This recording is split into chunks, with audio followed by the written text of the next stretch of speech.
Good morning. Good morning. मैं सिकंदर खान और आप मेरे साथ आज पढ़ रहे हैं कक्षा 8 NCERT विषय विज्ञान का 13वां लेसन ध्वनि। ठीक है, देखिए, जब स्कूल के अंदर कालांश या पीरियड समाप्त होता है तो घंटा लगता है और हमें उसकी ध्वनि सुनाई देती है।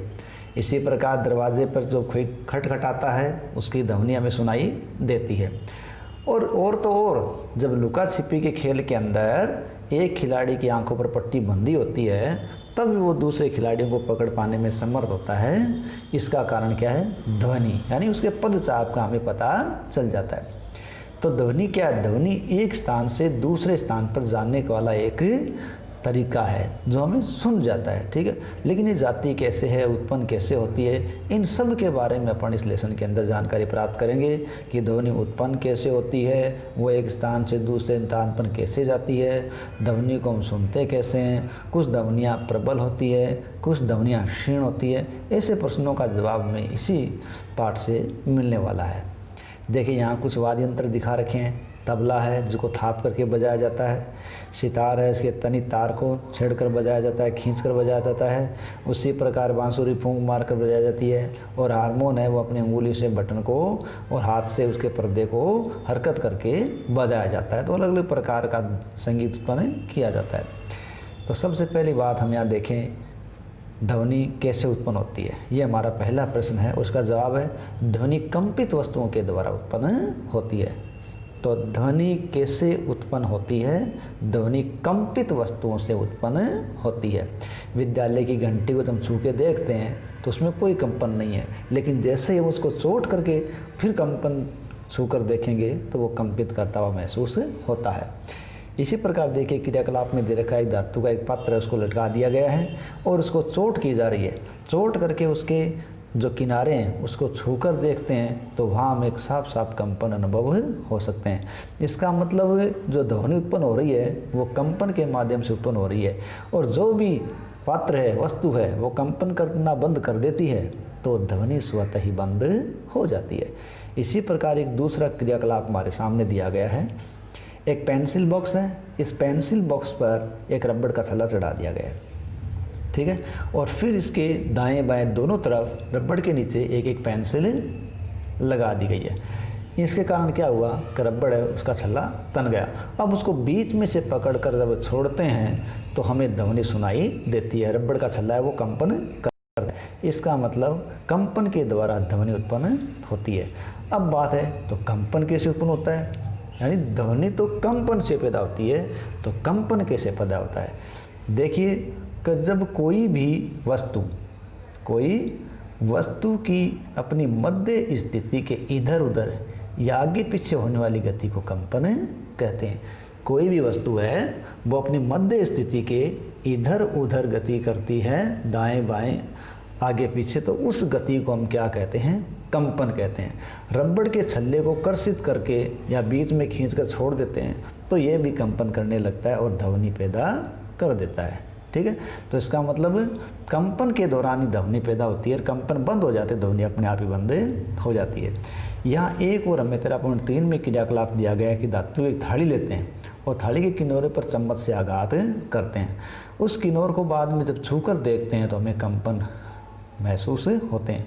देखिए, कंपायमान वस्तुएं वो ध्वनि उत्पन्न करते हैं और बहुत सी ऐसी चीज़ें हैं, वस्तुएं हैं जिनके कंपन हमें आसानी से दिखाई दे जाते हैं, लेकिन अधिकांश स्थितियों में उनका आयाम इतना कम होता है कि हम उनको नहीं देख सकते।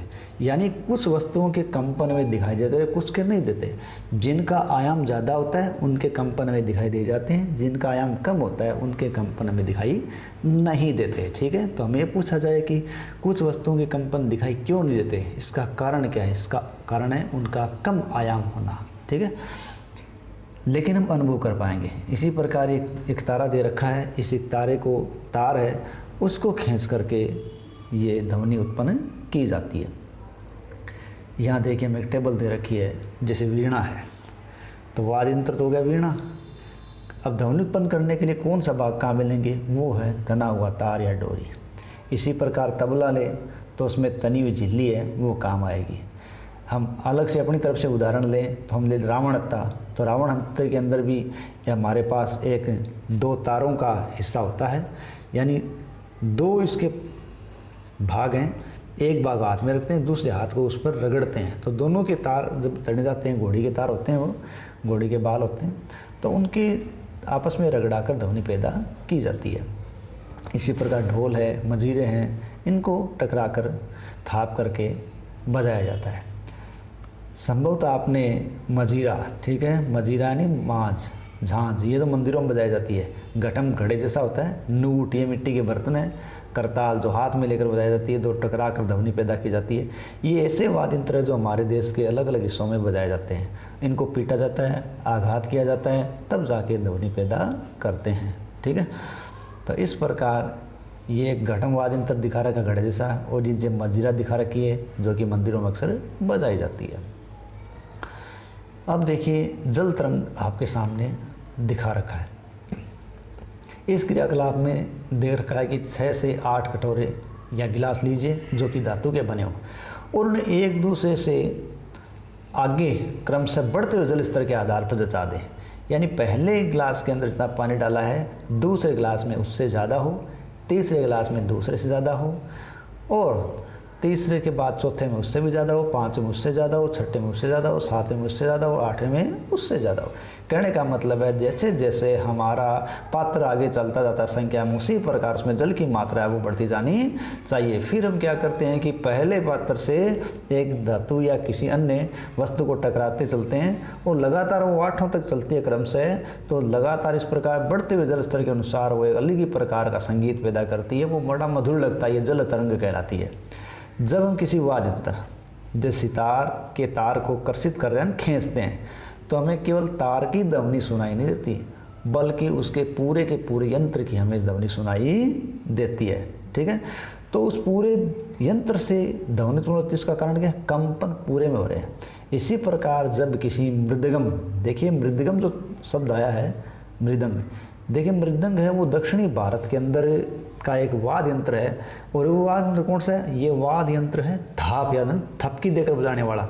ये एक सिरा छोटा होता है, दूसरा सिरा इसका बड़ा होता है, ठीक है, और इसको थपकी देकर है वो ध्वनि पैदा की जाती है। ये जो दे रखा है तबला इसी प्रकार का होता है, लेकिन तबला छोटा, वो बड़ा लंबा होता है, एक तरफ से चौड़ा, एक तरफ थोड़ा सा संकड़ा होता है, और थपकी देकर इसको संगीत के रूप में परिवर्तित किया जाता है। पहले ये बनाते थे मिट्टी से, लेकिन आज जब बनाते हैं तो आजकल इसको निर्माण करने लगे लकड़ी से। क्यों कि ये मृदगम है वो मिट्टी का होने के कारण टूट जाया करता था, ठीक है।